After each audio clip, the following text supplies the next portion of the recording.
Afternoon, everybody. Thank you so much for joining us this afternoon as we're here to discuss the results of the most recent Pew poll on global attitudes towards the U.S. And international views on a lot of events that I suspect you have been reading in the headlines these days. My name is Daniel Chu. I'm the Deputy Director of the Brent Scowcroft Center on International Security here at the Atlantic Council. I'm also Director of the Strategy Initiative.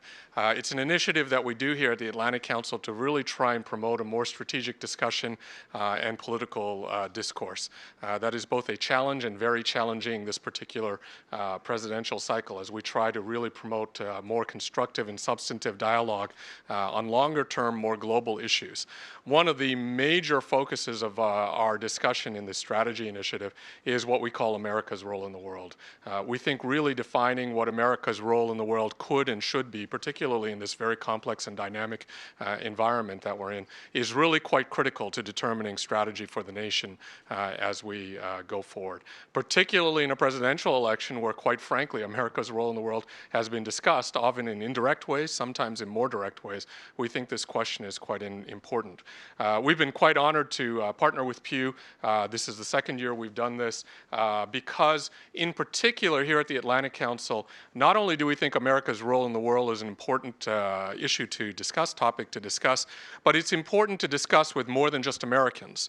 So you will have heard this question come up many times, and often it is not only Americans opining on what our role in the world should be, but Americans opining on what the world thinks our role in the world should be and how the world perceives it. Well, here's an opportunity to actually talk to the rest of the world via the Pew poll and have a better sense of how they perceive things and be better informed by their opinions so that we can have a more robust discussion.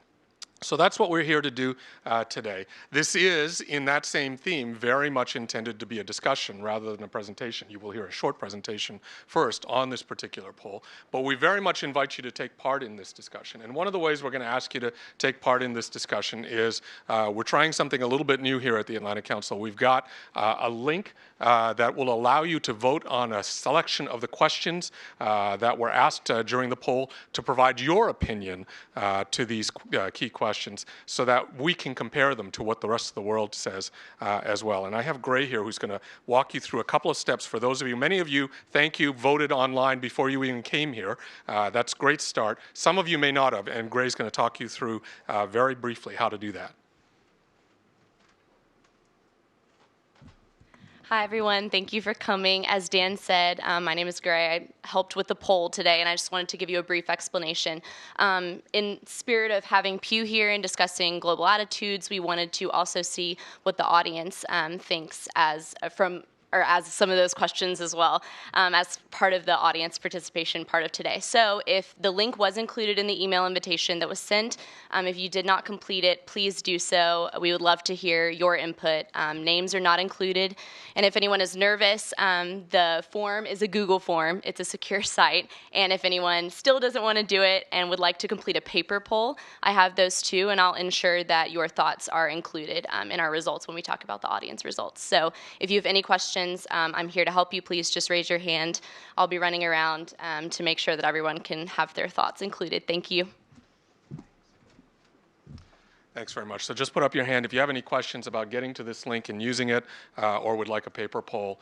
Gray will make sure you get one of those. So again, please participate. And again, this is very much a discussion. We're going to ask you to please join in with questions and comments as we go along. And to help us lead that discussion, I'm really happy to introduce Molly O'Toole. Molly will be working with us here today to lead not only the presentation but the discussion. Molly is a senior reporter at Foreign Policy, where she covers the 2016 election and national security. Perfect overlap for the topics we'll be discussing today. Previously, she was, the way your bio reads is it says you were the lone political reporter. So it sounds like a lone political reporter for Defense One, covering Congress, the White House, Pentagon, State Department, and campaign trail from South Carolina, Iowa, and New Hampshire. That's a lot. And you were the news editor at the Huffington Post, and you've covered national and international politics for Reuters, The Nation, Associated Press, and Newsweek International from Washington and New York City, Mexico City, and London. So we're so pleased and honored to have you here to lead this discussion. And Molly, over to you. Thank you very much. That hardly sounds like me. So my colleagues here have much longer and more illustrious resumes to read out, so I'll just give you the highlights. We have furthest here, we have David Rennie, who joined The Economist in 2007. He was first based in Brussels as a European Union correspondent, and then in London as a British political editor, before moving to Washington in 2012, where he covers U.S. politics and foreign affairs. And obviously, this is a wonderful week in particular, to have you here with all of the sudden American obsession, given the wake of the Brexit. And what that means, given your work at the EU as well. And then immediately to my left here, we have Richard Wyke. He's the Director of Global Attitudes Research at Pew Research Center, where he focuses on international public opinion, on America's global image, the rise of China, the views in predominantly Muslim nations, among other topics. I think anyone who does reporting or really research in general knows how valuable a resource the Pew Research Center is. So it's wonderful to have him here today. And his own writing has been published very widely as well in Foreign Policy, my home publication, BBC, CNN, CNBC, and the works. So we're very excited to be here today. And Richard, I believe, is going to be introducing the results of Pew's survey on America's role in the world as seen by the rest of the world, which perhaps is a perspective that here in the US, particularly in our media or our politics, we don't think of quite as much. So it's important, especially in this conversation in 2016, the events that we're seeing today, to get that perspective. Great, thank you. I think I'll step over here and. I was trying to be helpful. Yeah, that's fine. Yeah. Well, great. Well, thanks, Molly, and thanks to Atlantic Council for hosting this, and thanks to all of you for being here. I'm really excited to have a chance to be here and talk a little bit about this poll. We just released a report on it earlier today on international views of the United States. And at Pew, we do research on, of course, lots of different topics. But I think of all the international topics that we've looked at over time, the one that has gotten the most attention for us over the last decade and a half or so is this one. And I think in part that's because it's been a really interesting story. We've done a lot to document the rise of anti-Americanism around much of the world during the Bush era. And we did a lot to document the rebound in America's image in much of the world, although not everywhere, during the Obama era. And of course, we'll have a new presidential era in a few months, and we'll want to keep doing work on this topic then as well. So what I'll do is just go through and highlight some of the key findings from this report that we released earlier today, and talk with you a little bit about those. I think I'll have some slides here, right? Is that, got it. Okay, cool. So before I jump into the findings, let me tell you a little bit about the methodology that we use, and I'm happy to, of course, talk in more detail about this during Q&A. But this is a survey that we conducted in April and May of this year in 16 countries, and you can see them all listed here. This year, as you can tell, we put a particular emphasis on Europe. So unfortunately, we don't have Africa or Latin America, the Middle East included in this year's survey, but we've done a lot of work in all those regions in years past, and I'll be happy to talk more about what we found in other regions that might not be in the poll this year.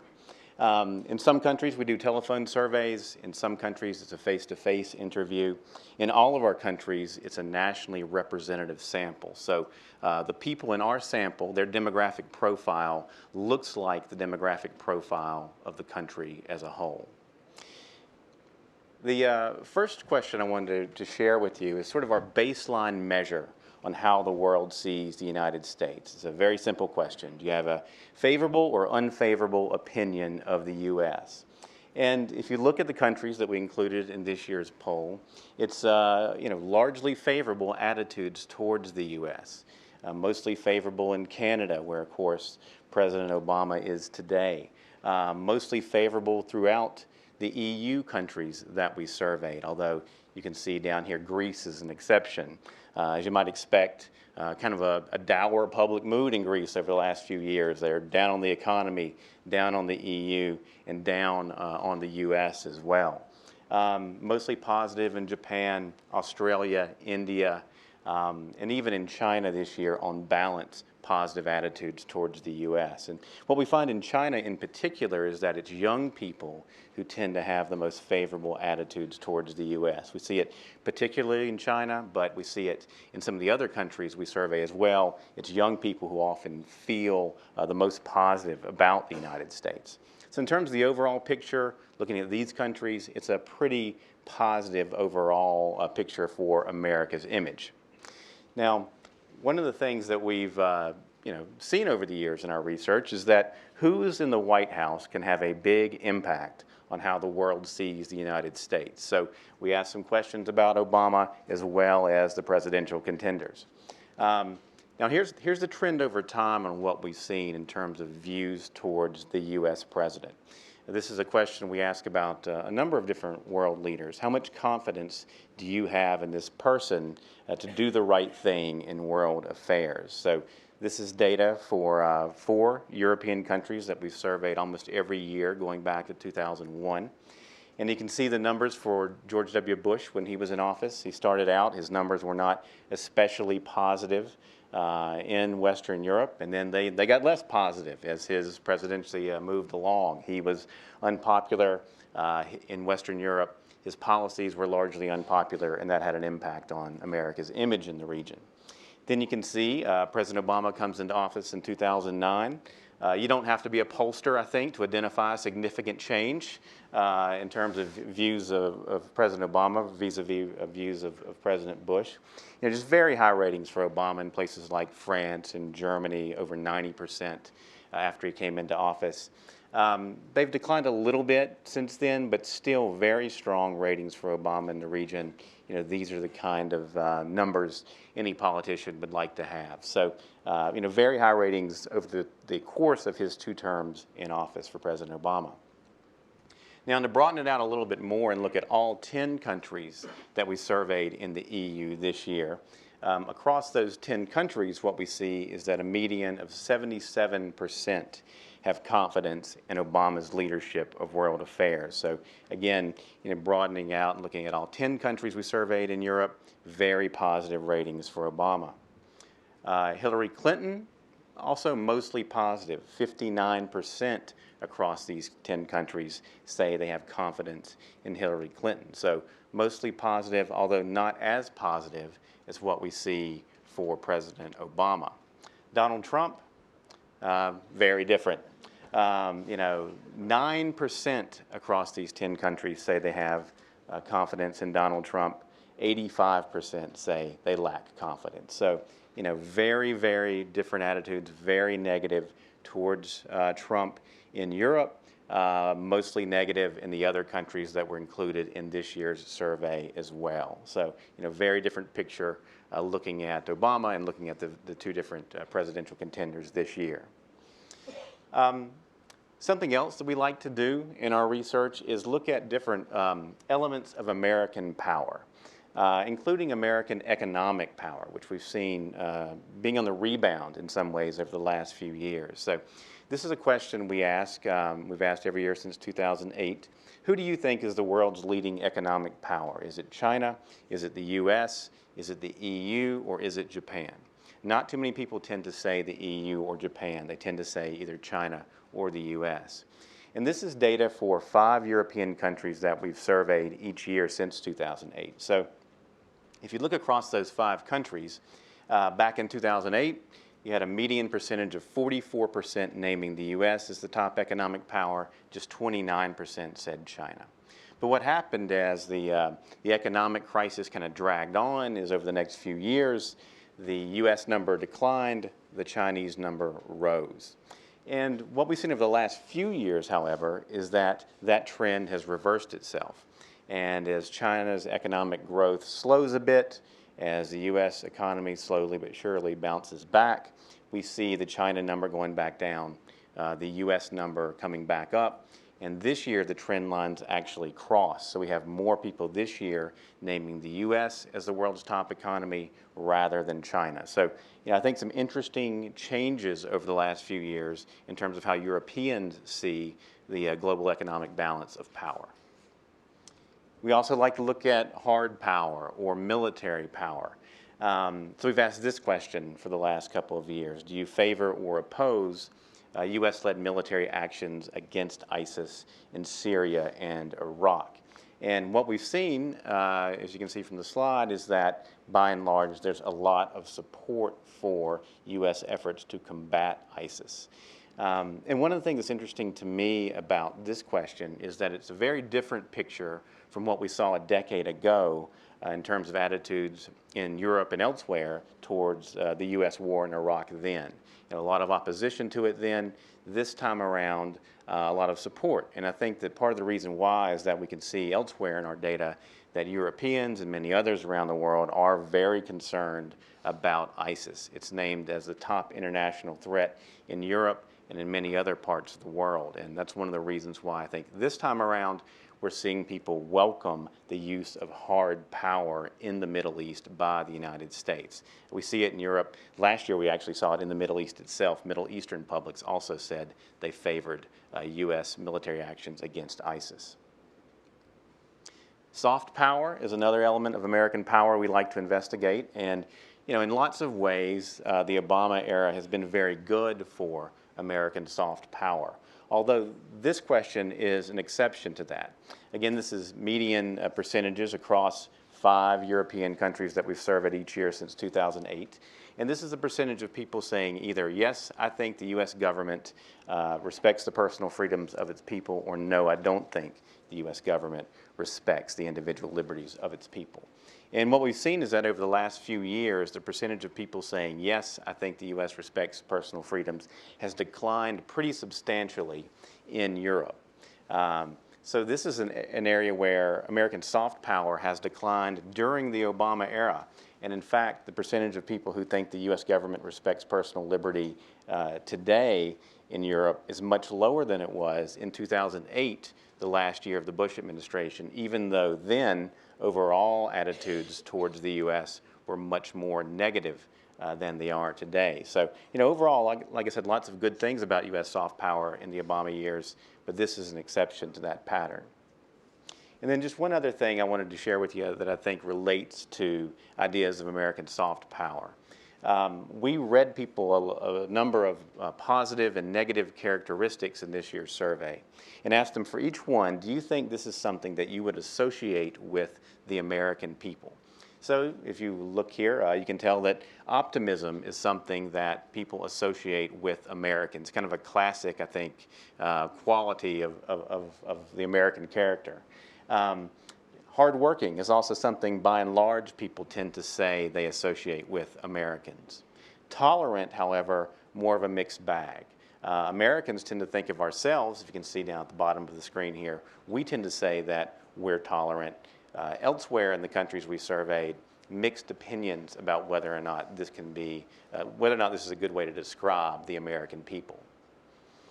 So we also read people some negative characteristics as well.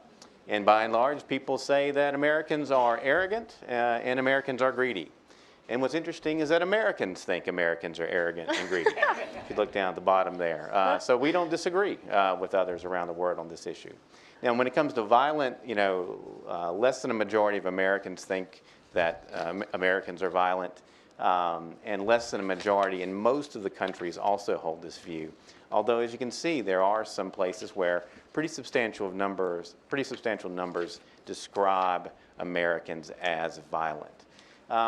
So, what's interesting to me about these findings on these characteristics is that it highlights the fact that people have complex views of Americans, complex views of the United States. So, there are a lot of good things that people see in America that they find attractive.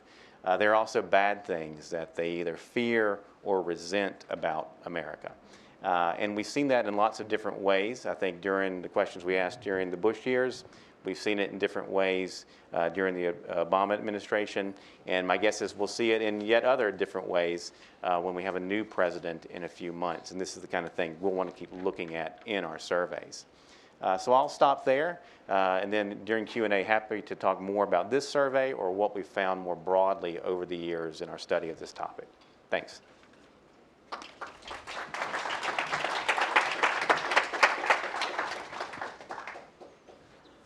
Do we have the results of the audience survey yet, or a few more minutes for that?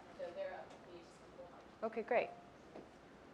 So I guess while we look at those, or while we wait for those to come out, I just wanted to start us off, and we want this to be by the way, we want this to be a very interactive discussion. So I'm going to open up questions to panelists here, but also to the audience. Feel free with your own questions, or if you have a thought that you want to share, your response from the survey, or if you share some of the experience, potentially if you're not American, if from another country, you reflecting on some of the results of the Pew survey as well. So sort of just raise your hand, wave at me. I'll try and track you down.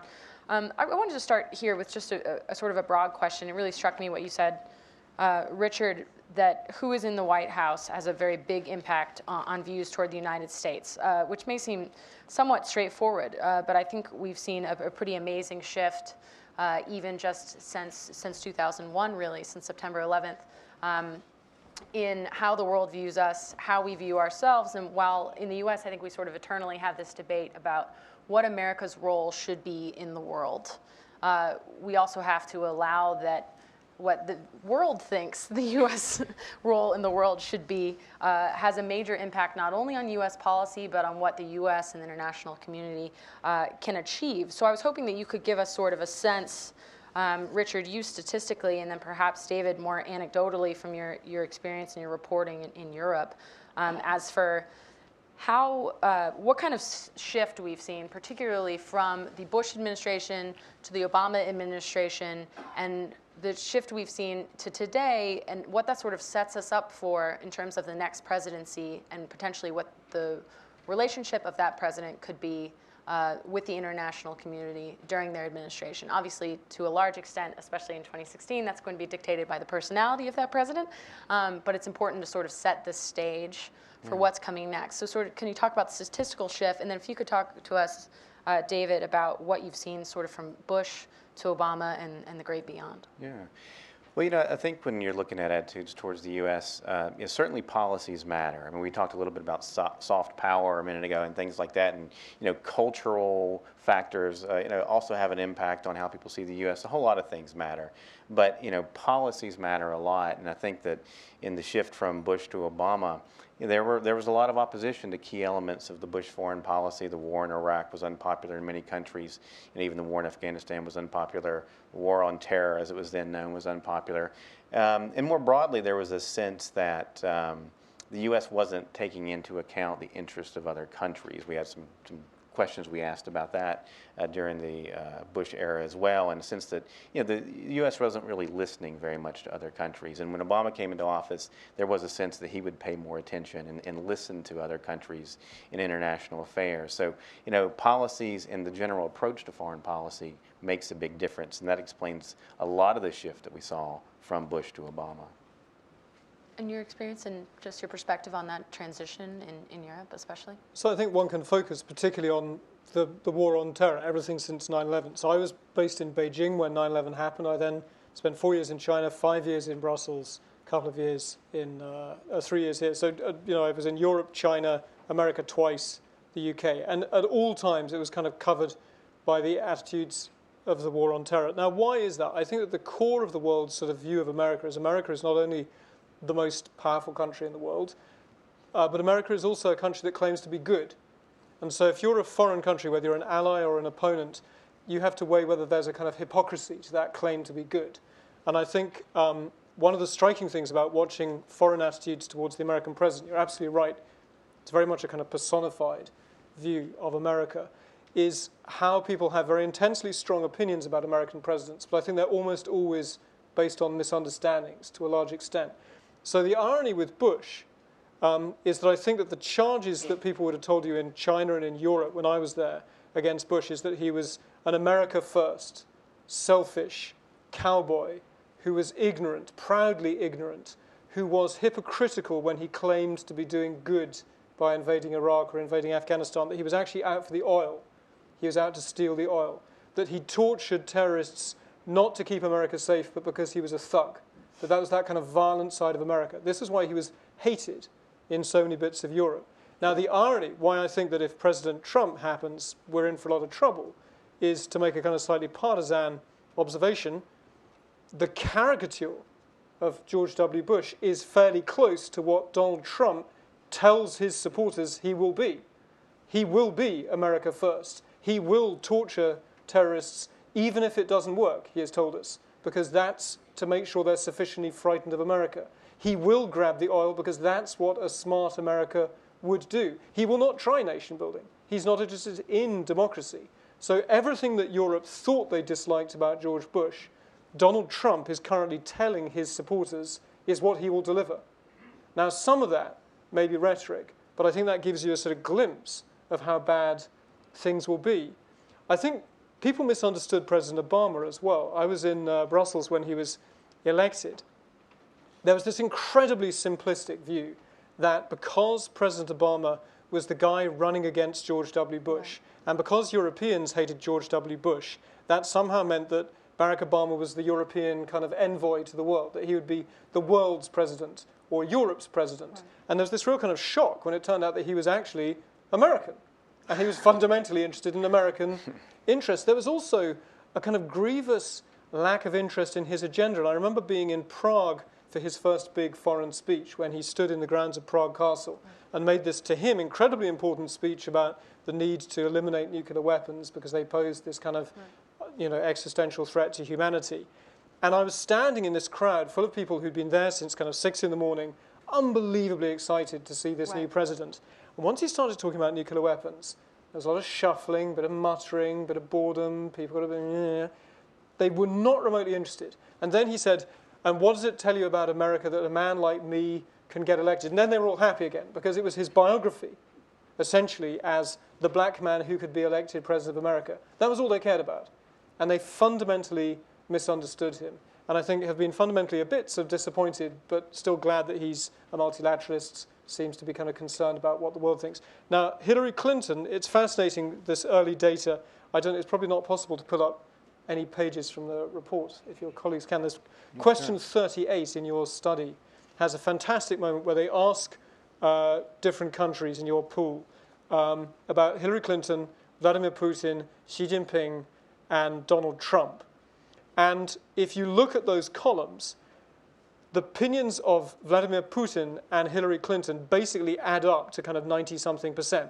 They're mirror images. Countries where they like Putin, they don't like Hillary Clinton. Countries that like Hillary Clinton, they don't like Putin. So as a kind of first hint, I would suggest that she's kind of the anti-Putin.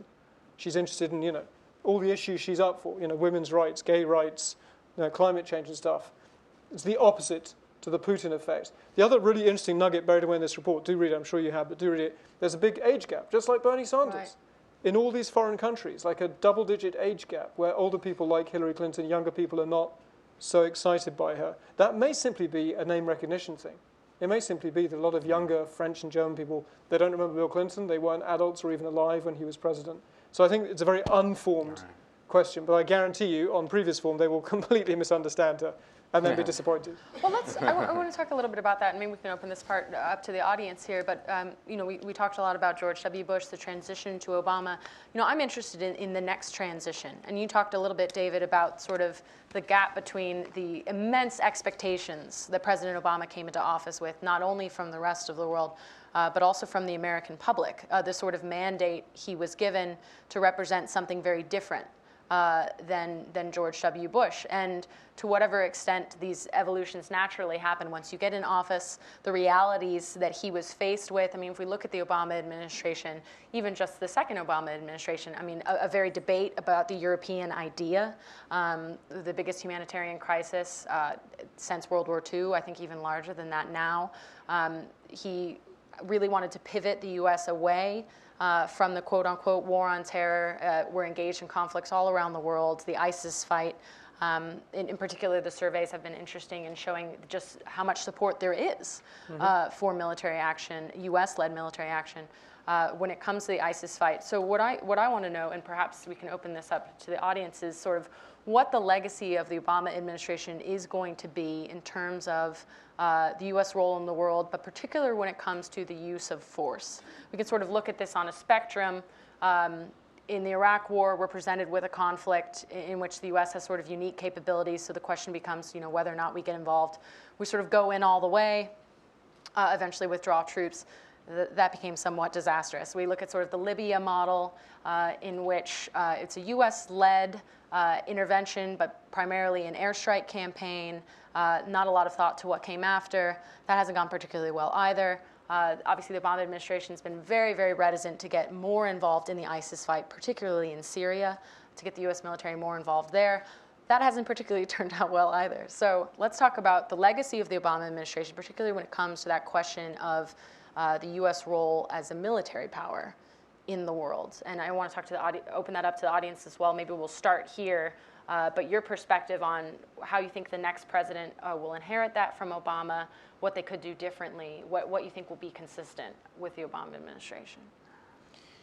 Sure. I mean, I've just noted maybe a couple things about the use of U.S. military power in the Obama era. I mean, you know, as I said, even in Europe and places where Obama has been popular, people haven't liked everything that he's done. And one clear example of that in our data over time is drone strikes, right? I mean, this has been a pretty, maybe less so in the last year or two, but over the course of the administration, it's been a very high-profile, strategy in terms of national security by the Obama administration to target terrorists with drone strikes. And it's met with overwhelming disapproval in just about all the countries that we surveyed. I think the last time we asked the question a couple of years ago, it was the United States and Kenya and Israel out of about 38 countries were the only ones where you had support for the use of U.S. drone strikes. So again, another example of when it comes to hard power, military force, it's not always welcomed, even if it's coming from a president that is pretty popular. And the other thing regarding the pivot to Asia is that we've seen generally among publics in Asia welcoming the U.S. committing more military forces to the region. So the pivot's been, somewhat embraced in our data by Asian publics, but the Chinese, of course, see it very differently. And again, that's in this year's survey as well. The Chinese very much see U.S. efforts pivoting to Asia as an effort to constrain Chinese power and keep China from becoming an equal power to the United States. And obviously on both of those points, I mean, it's hard to know sometimes what presumptive Republican nominee Donald Trump would do exactly. But from Clinton, we have a pretty good sense that she would probably continue, if not expand, the Obama administration's use of drone strikes as a way to sort of a way to use force either towards a diplomatic end or to prevent a greater introduction of U.S. troops, but to still sort of affect change in a conflict. And then also with the pivot to Asia, she was a key part of that as part of the State Department. It's something she's talked about a lot. Now, while U.S. foreign policy seems to tend to be putting out fires a lot of the time, particularly in the Middle East, we know that that's something that she's also very interested in as well. So. It's fascinating, the whole drone thing, isn't it? And this is, sorry, it's kind of the typical thing with a journalist on stage. There's kind of data and anecdote, but to play sort of anecdote here, I have a hunch that one of the reasons that countries get upset by drone strikes is that they can't do them, that this is something that only America does.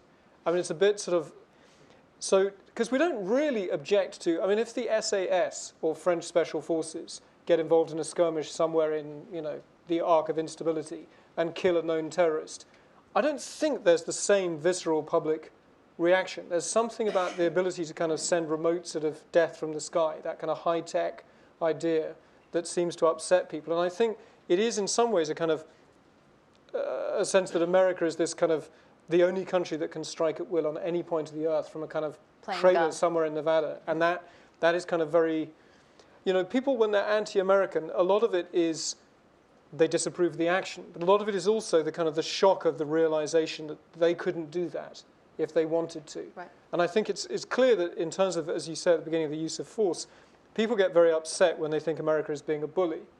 But they don't object to America being the policeman, as long as they're kind of being a good policeman who's enforcing the law as opposed to kind of crossing the boundaries and kind of flouting the law.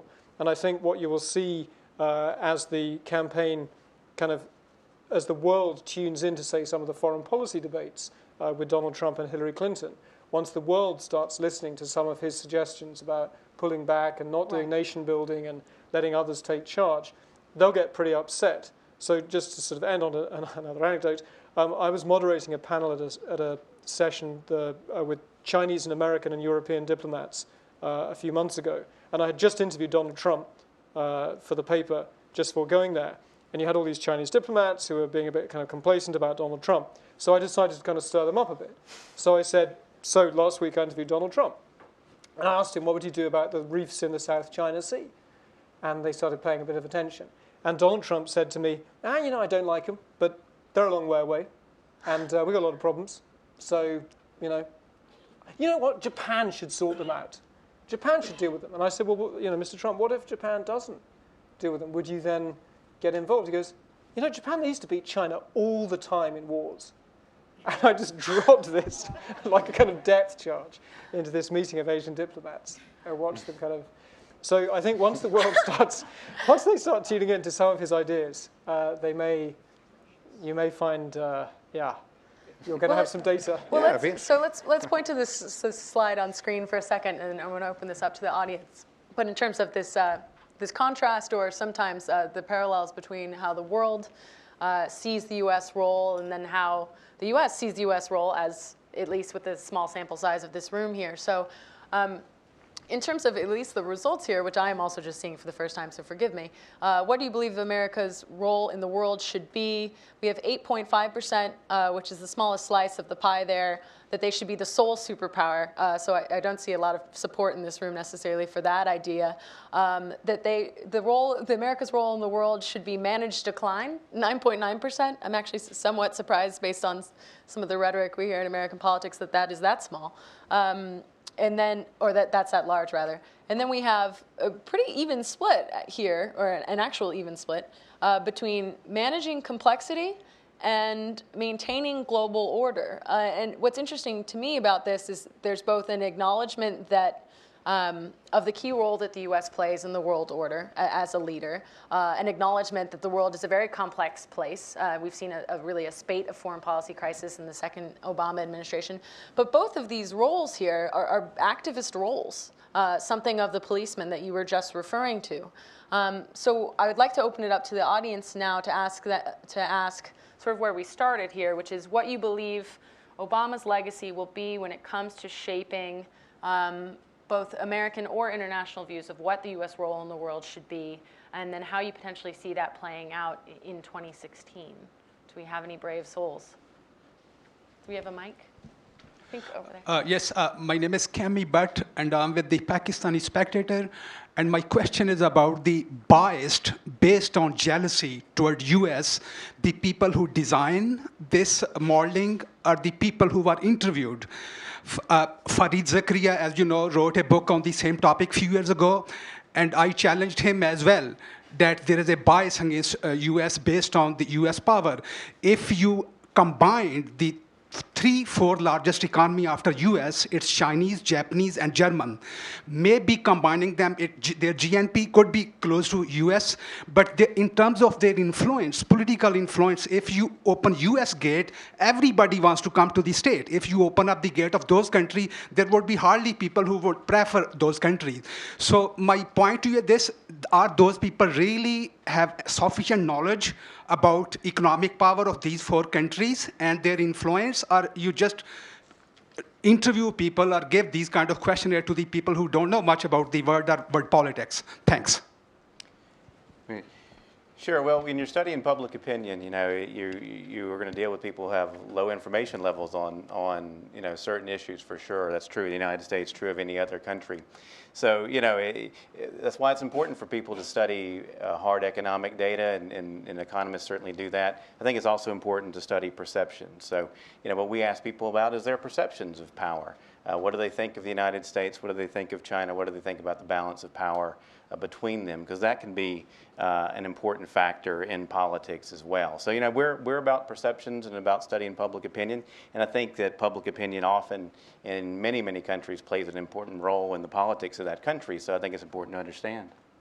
Both in the U.S. and around the world, in shaping perceptions of each other, it influences the relationships that you have with other countries, and particularly if we're talking about debates now in 2016 about potentially pulling back from alliances or pulling the U.S. military out of NATO, out of Japan, South Korea, asking them to develop their own nuclear weapons as a form of deterrence rather than having the U.S. do it for them. And we were having very fundamental debates about what the U.S. role should be in the world.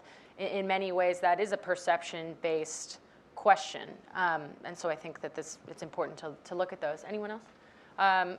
Let's go here. Sorry, I'll keep working. Thank you very much for this amazing discussion. I'm Faye Moqtadir. I'm an Atlantic Council member. I think one of the reasons that Obama's administration was so attractive to many countries was the fact that he himself is a very international type of fellow. He came from a very unusual background where President Bush was much more narrowed. If I remember correctly, he didn't even have a passport before he became the president. So that sort of narrows down his perspective globally toward the world. I think the strength of this country is our diversity. And if we can use this diversity, if the new administration can use this diversity gender-wise, ethnic background-wise, in their administration, that is what makes this country great. And if we don't do that, which our new Republican nominee is trying to undermine, this will diminish the image of the United States in the world. Thank you. I think it is an important point about how, we discussed this a little bit, about how personality translates to foreign policy. Presidential personality translates to the U.S. role, the U.S. relationship with other countries. So does anyone else from the audience want to comment or ask a question regarding how you think the 2016 personalities, whether Donald Trump or Hillary Clinton, could potentially translate to their foreign policy? Go ahead. I think Obama's legacy will only time will tell. It will be very hard shoes to fill. I think the lady explained beautifully, and Richard Weik, I think, the gentleman here, David, and Richard Weik's report, I think the way you described how world perceives would be a challenge for the next president, whoever is it, whether it's Hillary or the other gentleman. I wouldn't like to name him, but just that if he becomes, the world will go back to Bush era.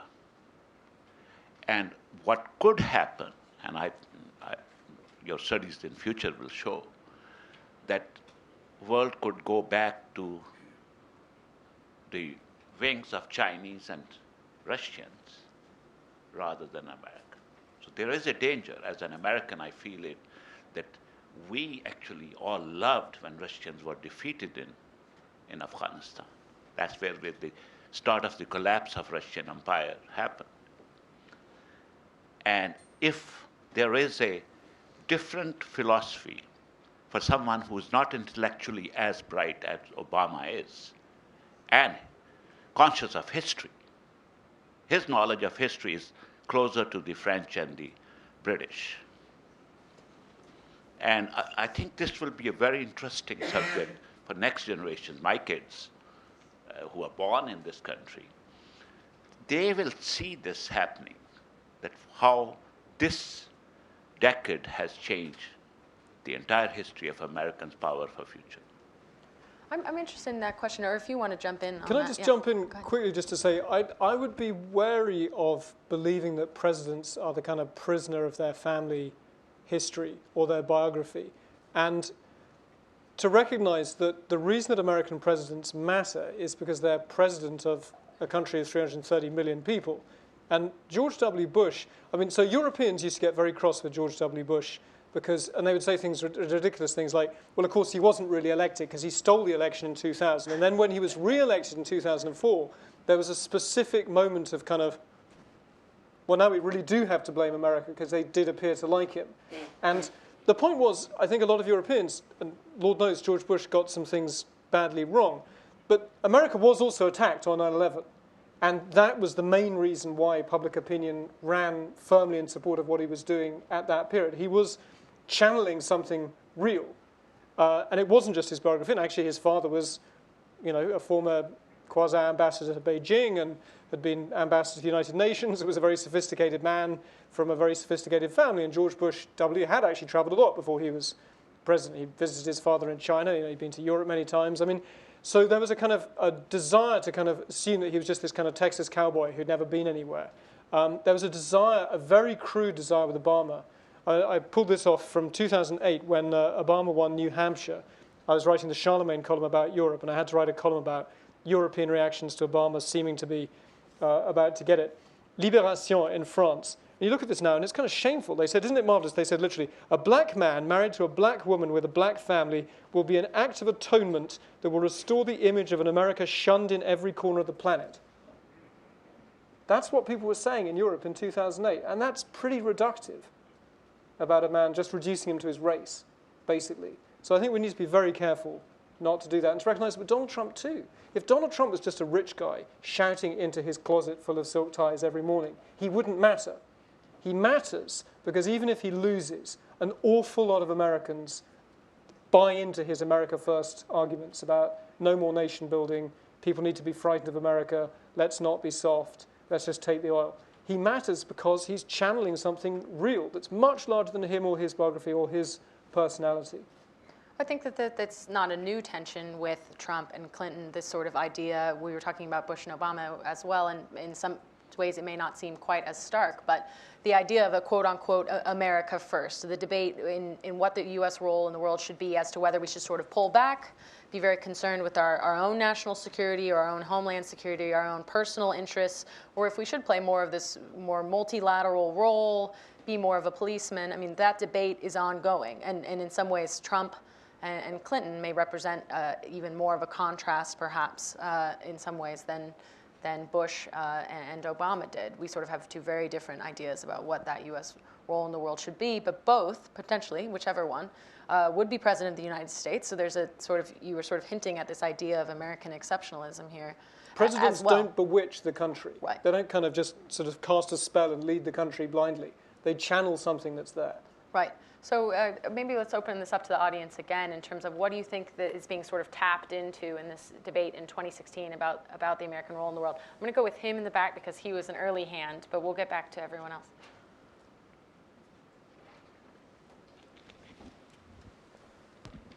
Hi, I'm Lauri Tangler with the Estonian Public Broadcasting TV. I wanted to come back to that poll and actually, channeling what's in the U.S. Electorate as well.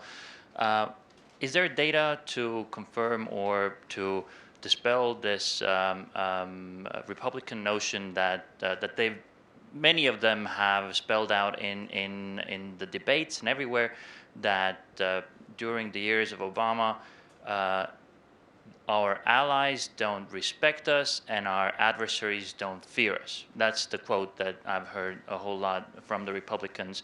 What does the data say? What does, how is it actually? Sure. Well, of course, we don't ask directly about sort of fear or, respect exactly, but we ask some questions that maybe tap into it a little bit. I mean, in terms of our allies and their perceptions of us, on the whole, they're more positive now than they were before President Obama came into office. The data that we saw earlier in terms of attitudes towards Obama versus Bush, that kind of general pattern, that one line chart exaggerates it a bit, but that same kind of pattern of improvement is something that we saw in many questions we ask in Europe, and in similar questions we ask in other countries that are allies of the United States around the world. So overall attitudes are more positive towards the U.S. than they used to be. Now, that doesn't mean that people don't have complaints about Obama. It doesn't mean people don't have complaints about American foreign policy. But overall, the sense among our allies is more positive now than it was a decade ago. That's what I think is particularly fascinating about Donald Trump is he doesn't necessarily fit what might be perceived as traditional U.S. the main two political party models. So you quoted, it has been a very common tagline, whether on the campaign trail or in the Republican-led Senate, about how America's allies no longer respect us and our adversaries no longer fear us, which would seem to argue for a more muscular, robust U.S. role in the world to sort of win that fear back or win that respect back. But in many ways, what Donald Trump is calling for is sort of pulling back. It doesn't quite fit that idea of a sort of traditional Republican hawk in the same way that Hillary Clinton in many ways doesn't necessarily fit what were traditional ideas necessarily about American power in the Democratic Party. In a lot of ways, she's perhaps more hawkish than President Obama was. She's advocated for the use of military force at times during his administration when he was more reluctant than she was. So we're really turning everything on its head. in 2016. And that must be fascinating for you, having sort of traced this, and then also from a European perspective. Yeah, no, absolutely. And I think that one of the things that is going to be a real shock, again, for global opinion dealing with Donald Trump is that his kind of pulling back is not based on kind of pacifism. It's not based on an apology or a sort of an idea that America's made a mistake and should feel ashamed of what it's done. Whereas I think a lot of Europeans, for example, that's somewhere close to where they are. They think that, hopefully one day America will realize, how badly it behaved and how stupidly it behaved and should now feel ashamed of, the mistakes that it made. Maybe it will have learned the lessons of Iraq and Afghanistan. One of the really interesting things about Donald Trump is, as a kind of conservative leader, he goes to the kind of towns where people join the military. His base includes a lot of military veterans. He goes to the kind of places where, their sons and daughters go and fight. That tends to be, red state America. And one of the questions for any conservative politician in those towns is, when you're faced, to sort of simplify, with the parents of somebody who died in Iraq or in Afghanistan or who lost limbs there, and they say, what was it for? As a conservative politician, what do you say now? How do you grapple with that legacy of the Bush era? And he's basically said he thinks the wars in Iraq were a mistake and nation building is a mistake. So the second time I interviewed him, which was about a month and a half ago, I said to him literally, Trump interview after Trump interview. I must said, be nice. he said, so what do you say to those parents? And he wouldn't. He was like, I don't want to. I said, well, would you tell them that their son died in vain, that it was a mistake? I don't want to. It's such an awful thing. I don't want to. He just doesn't want to go there. And I think that his malign genius is to have come up with a line that essentially, they died because this country was too generous and too good, and it needs to be meaner and more selfish next time. And so that's a brilliant way of saying a mistake was made, but it's a kind of angry sort of next time we'll be meaner and more selfish and take the oil and not try and make anything of these countries. These people are just beyond saving. And essentially what he's saying is the Muslim world, there's no fixing these places. They're beyond fixing. They're savages. Go in, take the oil, frighten them, leave. And that's a kind of brilliant way through that thicket for any Republican politician of how to deal with the Bush legacy. But I think in terms of global opinion, it's just an absolute Grand Canyon of total mutual incomprehension. I think that's a dramatic note to maybe open it back up here in terms of, potentially, I'm sure you have your own thoughts. We've covered a lot of ground, but just as a jumping off point. From there, sort of who represents the right way forward for American foreign policy? Is it sort of the Donald Trump model, although at times inconsistent, sort of roughly this idea of America first and it being a little bit more selfish with American resources, or sort of more of the Hillary Clinton model, this more multilateral idea, believing that force couldn't be a force for good in the international order. Do you want to go ahead? Oh, sure. Herb Rose. I have two questions. One, I'm not sure of the methodology that was used in raising some of these questions, and I wondered when the last time was you raised these questions in the last few years, maybe 2 or 3 years ago, whether you saw any difference based on some of the populist right-wing leanings that have occurred in Europe over that period of time. And the second question is, considering some of the views that you present here, is there any way we can get the Europeans to vote in our presidential election? Well, I don't know about that last question. I'll let somebody else handle that one. In terms of the methodology over time, we follow very similar methodological guidelines each year, and that allows us to track these opinions year to year in these countries. In terms of the rise of the right and sort of populism in Europe, that's a topic actually we're trying to look at in a number of different ways in our survey. We'll have a report coming out soon, actually, if you're interested. It looks at some of the support for anti-establishment parties, views on things like refugees, attitudes towards minority groups, etc. There's a little bit in this report that highlights the fact that if you're talking about attitudes towards Trump, he does get some more support at times among people on the right, among, say, say, your UKIP supporters or your National Front supporters and things like that. But it's worth noting that even among those groups, it's still overwhelmingly negative. It's also true, and there's a table in the report on this, that in Europe, if you like Putin, you're more likely to like Trump.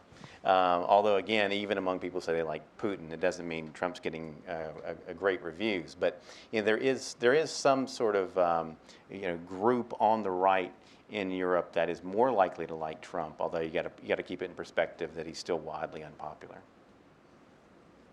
You had a question back there? That has been interesting, especially in the wake of the Brexit vote, people trying to draw parallels or compare and contrast that dynamic. And it's striking that in your data, the two countries with the strongest European support for Trump are Italy, home country of Silvio Berlusconi, who you could say was a kind of precursor to Trump, and Hungary, where you've had this very right-wing populist, both sort of in the government, Viktor Orban, but also further you've had Jobbik, this essentially neo-Nazi party with a sort of scarily high support. So the kind of strongman temptation sort of played out in your data. Yeah, and just to follow up, supporters of Berlusconi's party, are especially likely to say that they have a positive attitude towards Trump. So just well, if you fancy a kind of telegenic billionaire with an erratic view towards facts and sort of rackety private life, then I guess it's not a stretch. That's so right. We're seeing parallels on both sides of the Atlantic here. Go ahead. Hi, my name is Ahmed Safai, and I would like to pinpoint the global war on terror and its effects on the picture of the United States in the war. Although it's not part of the survey that you did, but the lengthy war in Afghanistan, the war on terror, and the constant killing of terrorist leaders outside Afghanistan in the territory under the influence of Pakistan has affected the picture of the United States war on terror in those, at least in that area, and the accuracy of the global war on terror has been doubted. And I wonder, what do you think about this, the killing of Osama bin Laden in the territory under the control of Pakistan, and then the killing of Mullah Omar, the very first leader and founder of the Taliban, who are fighting Afghanistan and fighting the United States in Afghanistan, and the quite recently killing of another Taliban leader again in Pakistan. What do you think, how has this affected the picture of the United States and the accuracy of the global war on terror in terms of targeting the very shelters of terrorism? I would like to hear your I'll just start briefly here, and I think we've talked about how these sort of extrajudicial killings, where these drone strikes have been sort of the hallmark of Obama's national security strategy. He's acknowledged that he believes this is one of the best ways to prevent bogging the U.S. down in the kind of quagmire that he saw in Iraq, in Afghanistan, by using drone strikes. It's this sort of removed form of warfare that he and many others in the administration believe sort of more precise, minimizes casualties to the extent that you can, and it's a more effective way to conduct counterterrorism. Now, there's been criticism of that, both that it's this idea, it's sort of whack-a-mole. You take one, not to use the kindest phrase, but you take out one leader, another leader would simply takes their place. How effective or sustainable is this strategy? In the long term, there have been other critics who say that it's really damaged the U.S. role, the idea of the U.S. role in the world, perhaps more than it has been effective from a counterterrorism standpoint, because you could be inspiring radicalization or desperation or a certain hostility towards the U.S. every time you conduct a drone strike, in particular when there are inadvertent casualties, when there are innocent people. So I think there's a very ongoing debate, heated debate about counterterrorism strategy, particularly this sort of spectrum of boots on the ground, so to speak, versus sort of more of an antiseptic drone warfare that's going to continue into 2016. And I don't think we've seen Donald Trump or Hillary Clinton get too deep into that yet. But these are very open questions that Obama's sort of leaving behind moving forward. They certainly haven't been resolved, and they do have a very real impact on the global perspective on the U.S. role in the world. Do you want to weigh in on that? Sure. Well, I think some of the comments, play into some of the things we talked about earlier in terms of there was a lot of opposition to the war on terror during the Bush era around the world. Thinking about the Obama era, there's been a lot of opposition to drone strikes. My guess is it taps into something that you were saying, David, which is that in thinking about drone strikes and these types of things, it's an exercise of power that no other country in the world can do. So, at times when people around the world see a kind of unrestrained America exercising a lethal form of power that nobody else can, that's something that generates fear in a lot of countries, and it plays into sort of the notion of America acting on its own in its own interest, but not playing by a set of agreed upon rules that other countries have agreed to, and sort of exercising its power in a way that nobody else can check. So those are the kind of times when the U.S. uses its power in ways that can generate a lot of opposition globally. And I think there's a tremendous amount of hypocrisy about the way that Western governments, Western allies approach this. So a few months ago, I was in Sigonella Air Base down in the south of Sicily, where the Americans fly drones over places like Libya and North Africa. And the Italian government only allows those drones to be based in Sigonella if they don't carry weapons to carry out targeted killings. And they have, essentially a kind of legal treaty with the Americans, and the naval captain who runs the base has orders to kind of stop any armed drone taking off because that would get them all kicked out of the base, except if essentially, in shorthand, someone like the president calls the Prime Minister of Italy and says, we need to do this right now, can I put a missile on this drone? And at that point, although they were slightly dancing around the protocols, you can do it. So the Italian government knows that sometimes it's probably a good thing to take out that particular individual. But Italian public opinion is so neuralgic about this base and having these drones on this base that in general they have to pretend, at least most of the time, that these are reconnaissance drones and they don't do targeted killings. So you can see this incredible kind of dance of essentially hypocrisy, where allied governments are probably perfectly happy to see these people killed with these drone strikes, but they have to tell their own public opinion that they're not facilitating that operation.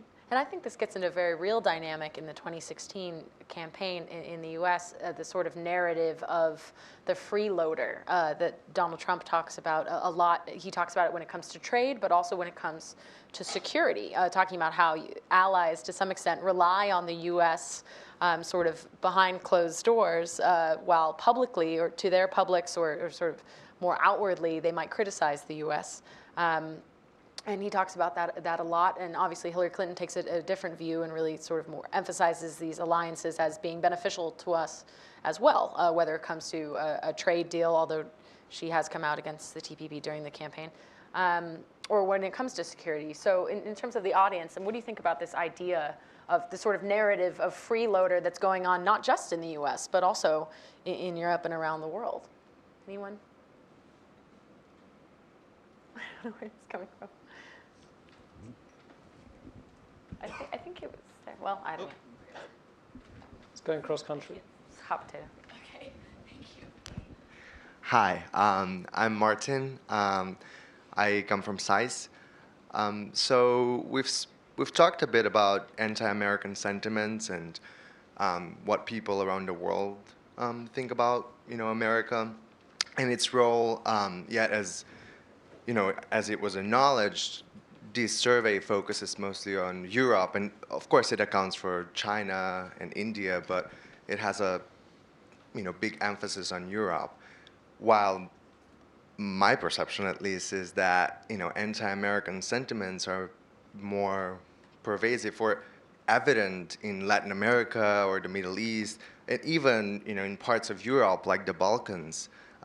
So I was just wondering if there is another Pew survey or research that talks about actually, or that covers those regions. Absolutely, yeah.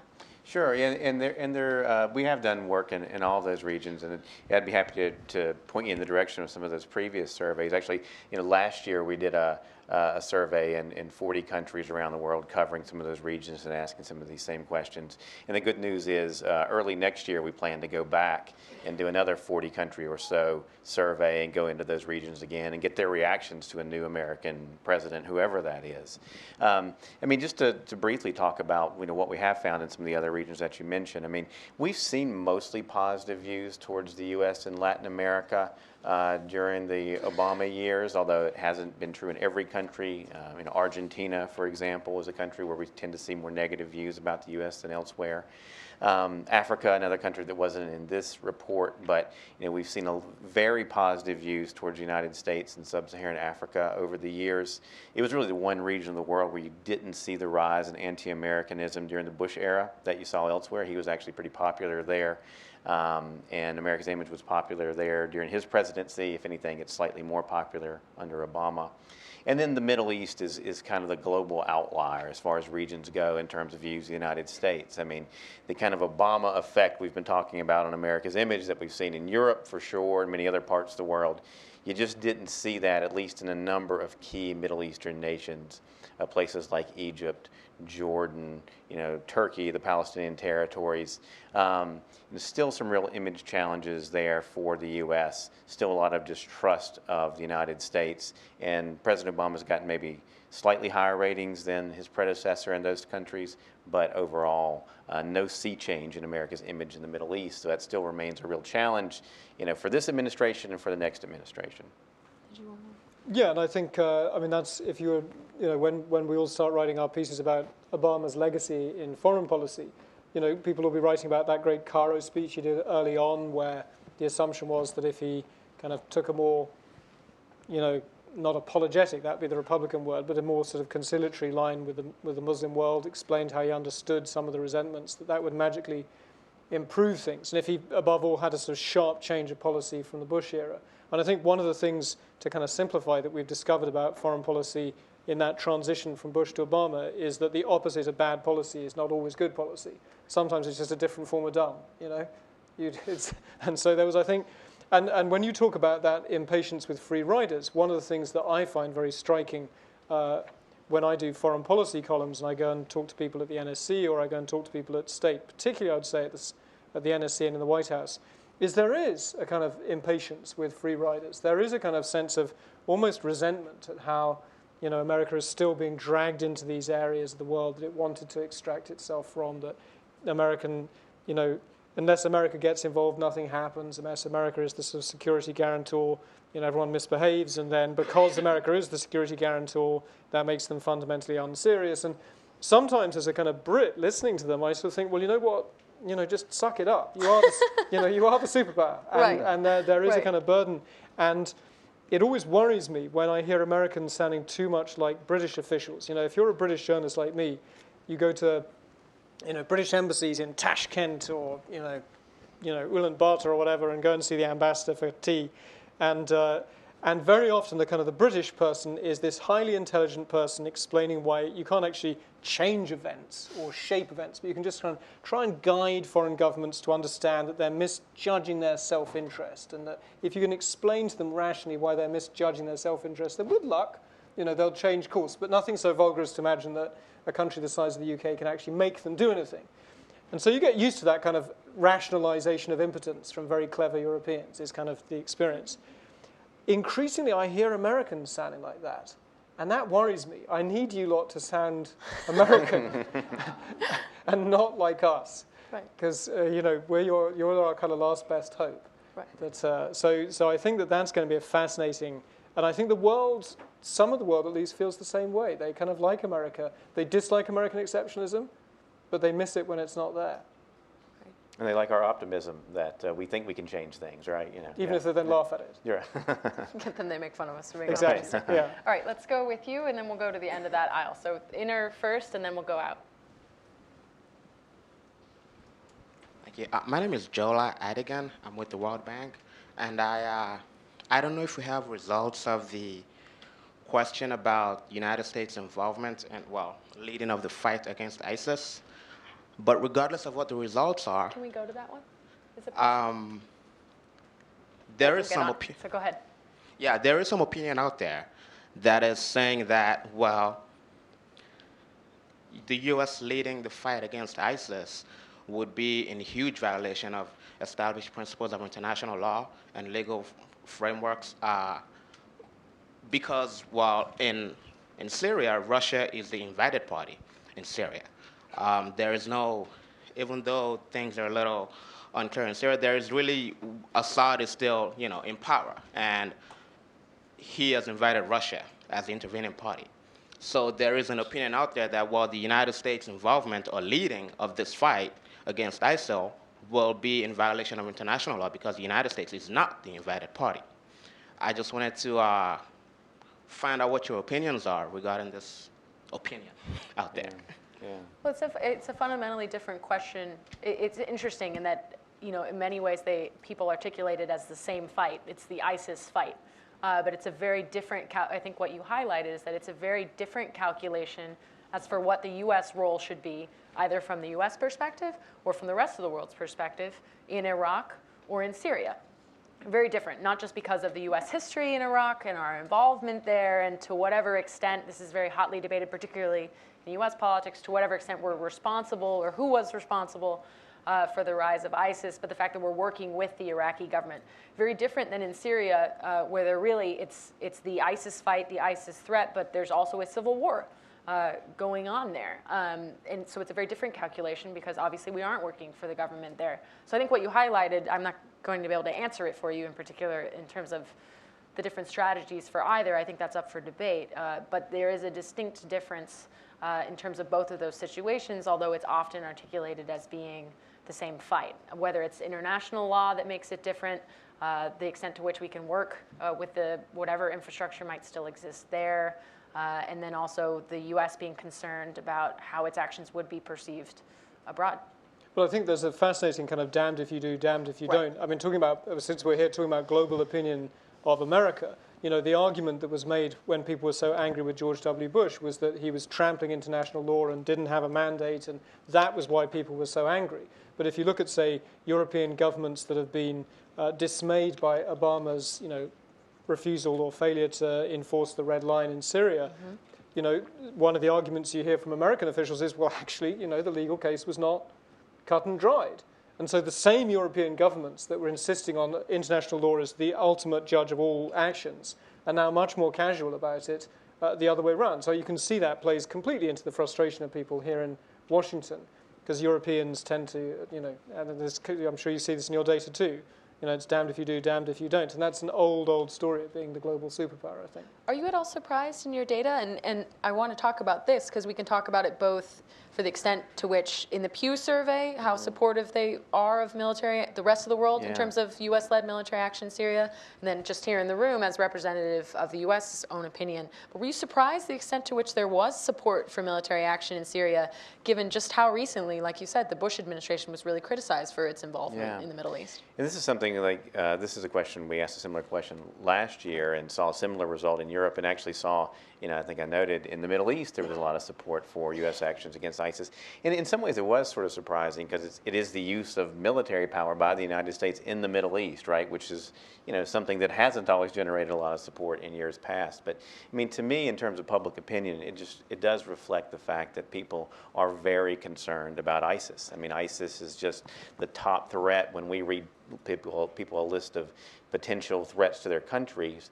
Globally, ISIS is the biggest threat, and it's the biggest threat in Europe for certain. So, people are very concerned about it, and they're willing to sort of, I think, maybe overlook any concerns they might have about international law and things like that because they are so worried about this threat, and they welcome the U.S. efforts to combat it. And I think, so let's talk about that as compared to here, where, I mean, there's some similarities in this room as well in terms of there seems to be much more support for U.S.-led military action against the Islamic State in Iraq and Syria. As the question you raised, we didn't make any distinction in this question. So 57.7 support, 23.9% oppose, and then 18.3% don't know or refuse to answer or weren't quite sure perhaps how to use the survey. So there's some interesting, are you surprised at all by the difference between, I mean, overall, it's a similar theme. Yeah, it is. I don't know. Anytime Washington elites are similar to public opinion, that's probably that's a finding in of itself, right? So, I think what we've seen in lots of ways in our international public opinion is something consistent with this, which is that there's a lot of support for it, even in some countries where overall ratings for the United States aren't all that great. I think as we're wrapping up here, this might be worth getting into. I mean, obviously, whichever president, whomever is elected, they're going to be inheriting this ISIS fight. The Obama administration has acknowledged that. Top Pentagon officials have acknowledged that as well. And there's obviously incredibly high levels of anxiety abroad, but in the United States, we've seen levels of anxiety that haven't been seen since 9/11, and it's very much influencing the politics of the 2016 election as well. And one of the most interesting parts of the Pew survey was about confidence in either Hillary Clinton or Donald Trump. I mean, there was degrees to which they were marking positive responses or negative responses, but I think to some extent that reflects confidence in who can be the next commander-in-chief. So I just sort of want to open it up to the audience in terms of confidence in the potential for the next president to be able to handle this ISIS fight, given how much this high stakes, of course, but also how much it influences the world's perception of U.S. foreign policy. You already spoke. I'm sure you have something wonderful to say, but is there anyone else who wants to talk about Trump versus Clinton, confidence as the next commander-in-chief? Did you get to speak? You didn't. Let's come back to you. My name's Dmitry Preobrazhensky. I just have one question following up on that with the ISIS. Did you expand on that question at all as to, for example, I've said I support the U.S., but I would have liked to have been able to vote to say that I don't support the way it is now. I'd like to see it done differently. I don't know if you asked people to differentiate whether they support it at all or whether they support it in the current format. And the other question I had was, what is the public opinion about the United Nations in the surveys that you have? Does it correlate to if someone opposes the United States, do they also oppose the United Nations, or is there some sort of connection there? Thank you. Yeah. Thanks. In terms of the UN, it's a good question. I'm not sure how closely views of the UN correlate with views of the U.S. One of the things I can remember from the last time we asked about the UN globally is that it was young people who often had more positive views, which I think it's an interesting finding we have, is that young people are more positive globally towards the United States, also towards China, also towards the EU, also towards the UN. Young people around the world are often just sort of more positive about the rest of the world, a little bit more internationalist in terms of their mindset, which I think is an interesting and pretty consistent finding. On your specific question about the anti-ISIS campaign, this was the only question we asked about it, so we didn't get into finer-grained opinions. Often in these surveys we have limited amounts of time. We try to cover a lot of different topics, so we can't always go into as much detail as we'd like.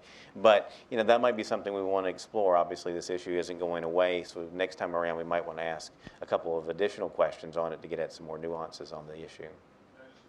Follow up, I think it kind of goes back to what you were saying about Donald Trump and Hillary Clinton. I think they both want to tackle ISIS, but probably in very different ways. So. Right. So you can express interest in U.S.-led military action, but if you don't define what that military action is, obviously, as we've talked about on the stage today, there's a huge range of policy options that get into the politics as well. There was someone in the back. There's a couple down here, I think. Yeah. Oh, you guys can pick them too, by the way. I've been hogging. No. The I just didn't know if you had a line of sight in. My name is Evan Sankey. I'm also from SAIS. My question, I'd like to go back to something David said. He mentioned that Trump represents the triumph of a selfish vision of America and the world over a generous one. And I wonder if that might be, I think you're right, and I wonder if that might be a direct legacy of, or if it might flow from Obama's experience in the White House. I think Obama's legacy has been, or his approach has been sort of fatalistic, that the world is complex, that the problems we want to solve have no good solutions.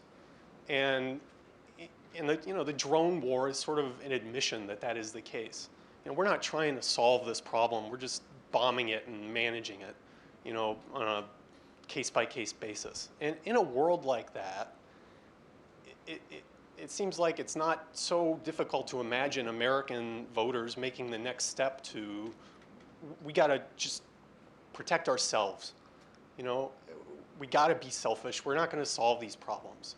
And I wonder if you guys see a connection there. That's a really interesting Thank question. you. I think there has been a lot of debate in 2016, not to oversimplify it, but essentially whether George Bush created Donald Trump or whether President Obama created Donald Trump. Do you want to weigh in on that? We're used to that very sort of simple binary swing of the pendulum between hawks and doves and left and right. And it's got complicated. Because arguably, you know, Hillary Clinton sometimes sounds more like, you know, George W. In that kind of slightly neoconish view of the world. And there are, I mean, clearly vast differences between Barack Obama's view of the world and Donald Trump's, but there are similarities too. Certainly a confidence that the American people are kind of done with just kind of doing something for the sake of doing something. And a sort of skepticism about nation building. I think what we're going to see in this next election is, rather than hawk versus dove, I think it's going to be, to some extent, with the fighting against ISIS, it's going to be open versus closed. And the Trump argument is that open is dumb, open is weak, open is politically correct. When you say open versus closed, sorry, can you elaborate on that? So drawbridge up or drawbridge down. Ah, yeah. How do you keep dangerous people out of America and causing danger in America? And the Trump vision is there's no point trying to go and find them in the Muslim world and fix the Muslim world and find allies and trust them and remain open. That kind of networked kind of openness is just dumb. Cooperation is for dummies. You need to pull the drawbridge up. You need to be that kind of, you know, some people talk about the Jacksonian tradition of kind of, you know, our enemies need to fear us and we need to stay at home and behind the kind of providential barrier of the oceans. Whereas Hillary Clinton, I think, is still in that kind of internationalist tradition that, you know, you can't just wall the Muslim world off. You can't forget the Muslim world. You have to have allies in the Muslim world. So I think that because they're both in their own way hawkish, but in very different ways. You know, they both want to, they're both willing to bomb someone. They just disagree why you would do it. Right. They're not pacifists. So I think that it's rather than left and right, rather than hawkish and dovish, there is, I think, this kind of open versus closed as a kind of vision of security.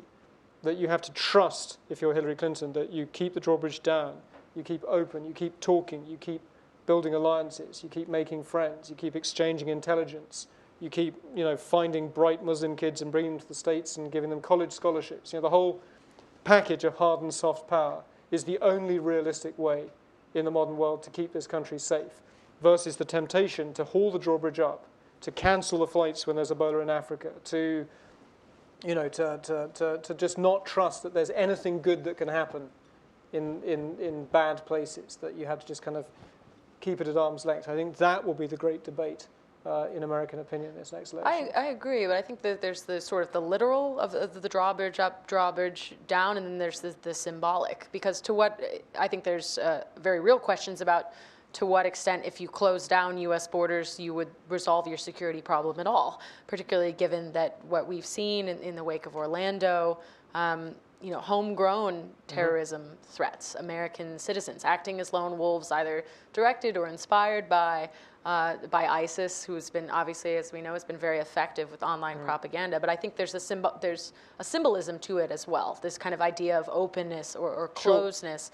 And I thought with the Pew survey, what was sort of fascinating is I thought that was sort of, there were hints of that in the questions about perceptions of Americans being optimistic or being tolerant. It sort of got into this idea of openness or closeness. What kind of America do we want to represent, not just from a security standpoint? I don't know if you want to speak to that at all. Yeah, I mean, I think a couple of the terms have come up to describe a potential U.S. foreign policy are interesting. I mean, the term selfish. I mean, this is something that we know was part of the problem people had with Bush-era foreign policies, is that they saw the U.S. pursuing its own interests and ignoring the interests of others. And then, the term closed, also something that I think, probably doesn't have a lot of appeal to in many parts of the world, in terms of if that were to be America's approach to the world. We see lots of evidence that, at least among our allies and in many parts of the world, people want U.S. engagement. They want a closer relationship with the U.S. They want economic engagement with the U.S. So, a closed America, in many countries at least, is not something that people are looking for. Right.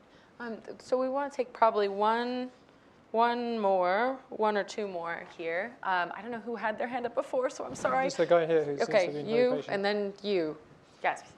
and then if we have time. As someone who spent a substantial amount of time looking at the results of these surveys in the past, I'd really be interested to know what you as an industry professional and you as journalists, how you interpret the results of the binary questions like favorable, unfavorable, support, oppose, and whether you look mainly at the differential or if you think that there's meaning and value in each different piece of the puzzle, oppose, support, and didn't answer.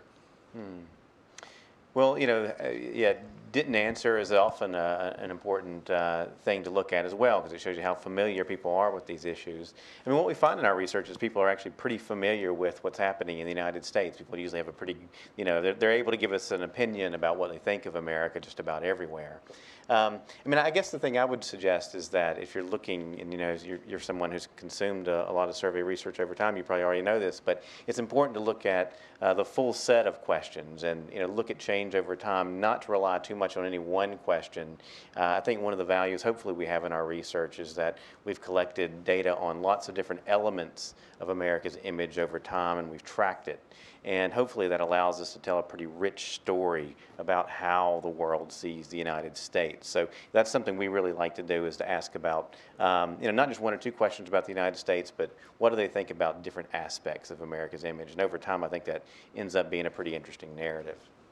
I think that's right. And I think trend lines are particularly interesting because in some ways, one of the difficulties of, even covering American politics as I do, day in, day out, looking at American polling, you see these numbers that 45% of Americans would do X or Y.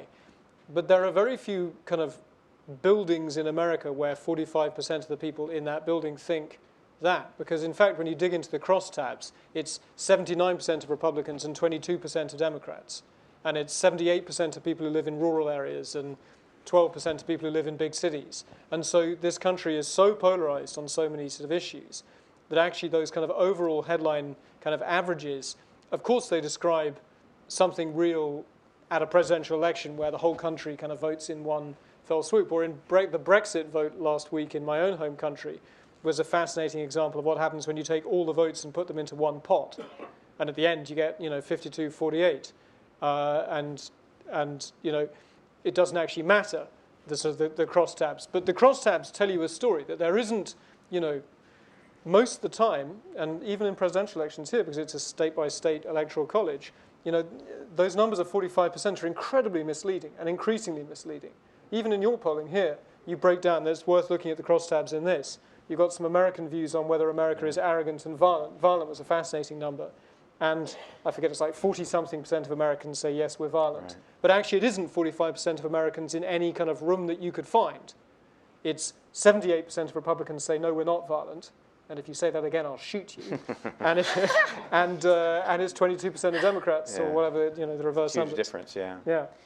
And you can see that sometimes in views about the United States and other countries too. Right. I mean, we've asked these questions in Lebanon, for example, and views of the United States, say U.S. favorability, overwhelmingly positive among the Christian community in Lebanon, mostly positive among the Sunni Muslim community in Lebanon, and then ratings for the U.S. in single digits among the Shia community in Lebanon. So exactly these kind of divisions that you see in lots of questions in the United States, they occur in other countries as well. Did you want to go to your, we're going to try and squeeze in a few more, so just these two here, because I think we're out of time. Hi, my name is Anne Gilberry. I work at the French Embassy. I have two questions. The first is about the fact that you said that young people often tended to have a more positive vision of other countries, of internationalism, than older generations. Is that something that you observe in every generation across surveys? So do people just become more pessimistic and more cynical with age everywhere? So that's my first question. And my second question is on the graph that you showed us, showing responses to the question about whether the U.S. government respected its people's freedoms. And we saw a rather sharp decline during the Obama administration, and you say it was a very different trajectory from what you observed on other questions. Do you think, how do you interpret that? Do you think that's a NSA effect or something like that? Yeah. It's also interesting, the connection between those questions, because I think young people in the U.S. also have perhaps have a different view of the Obama administration and some of those debates about surveillance and civil liberties. There tends to be a generational difference. I mean, you can back that up in terms of statistics, but just anecdotally, I do think those questions are connected, so that's interesting. Yeah. I mean, in terms of young people, it's a pretty consistent, really interesting pattern. I don't think so far we haven't been able to answer the question you raised, which is, that they just get more cynical and the world kind of beats all the optimism out of them eventually. But I think we've been doing these surveys long enough now to where hopefully we can start looking at those kind of questions, look at change over time, and is it kind of generational or those types of questions. We really haven't done it yet, but I think we will be able to soon.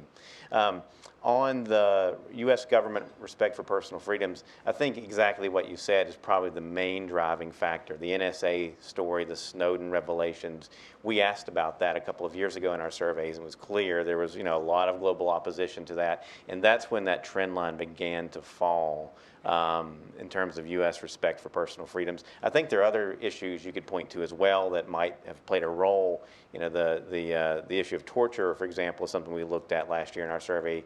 It might have played a role. There are probably other U.S. domestic issues which could have played a role as well. But I think our data would suggest the NSA story is probably the main driver of that trend. And I think just on the young thing, it is complicated. I mean, yes, that's clearly true at a kind of global level in lots of cases. But there are specific cases. I was based in China for 4 years, and there the government has set out to kind of pump nationalism into its young people as a way of, avoiding a repeat of 1989, basically. And so on things like views of Japan, the really virulent nationalism, the kind of the angry nationalism is the young. They're more nationalistic than the older Chinese. Although I think on views of America, the young are more... They're more positive towards more positive America, but America. yeah, but it could be different on other issues for sure. So you have all the pressure of getting the last question here. Hi, my name is Simone. I'm a student at American University. And my question for you guys is, we keep skirting around the question of if the U.S. should pull back or not. And if the U.S. does pull back, my question for you is then who should step up? And is there any evidence or public opinion saying these are our options for who we would like to see step up in that case, if it's not the U.S.? I'm going to cheat by saying that I don't think that the U.S. is going to pull back. I think that there's too much, regardless of who's president even, I think that there's too much American public pressure, history, international pressure that has very much ingrained this idea of American exceptionalism, and to some extent our unique capabilities give us either the burden or the honor, however you want to look at it, and I think there are different perspectives on that, to be an international actor and to be a leader on a global stage in a way that other countries aren't capable of, particularly militarily, although obviously you can debate whether we need to have quite the size of the military that we do. So I don't think the military, I don't think the U.S. is going to pull back, and I think to some extent that's because people have the perception that there wouldn't be anyone to fill its place. But yeah, I would just add, I mean, if you look at our data in places like Europe and Asia, Africa, in different ways it's clear that people are still looking for engagement with the United States. They want economic engagement, diplomatic engagement.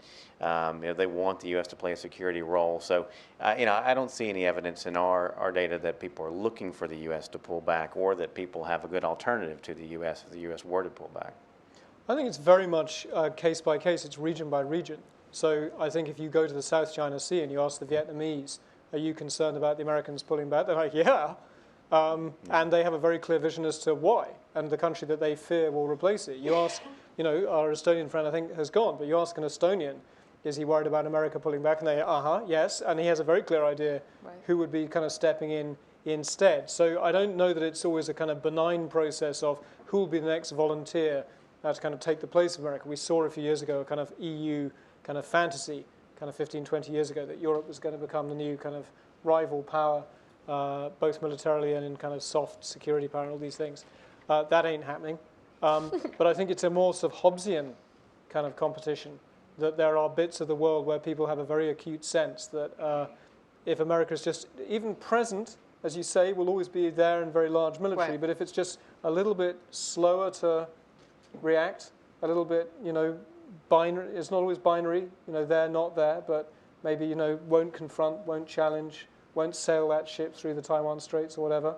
I think in all sorts of bits of the world, people have a very clear sense, whether it's Iran or Russia or China, who the kind of the rising power is that's challenging the status quo power of America. Or at least who's going to look for a bite when they turn their back. Well, thank you so much, everyone. I know we're out of time. I hope that was a productive discussion for you. And thanks so much.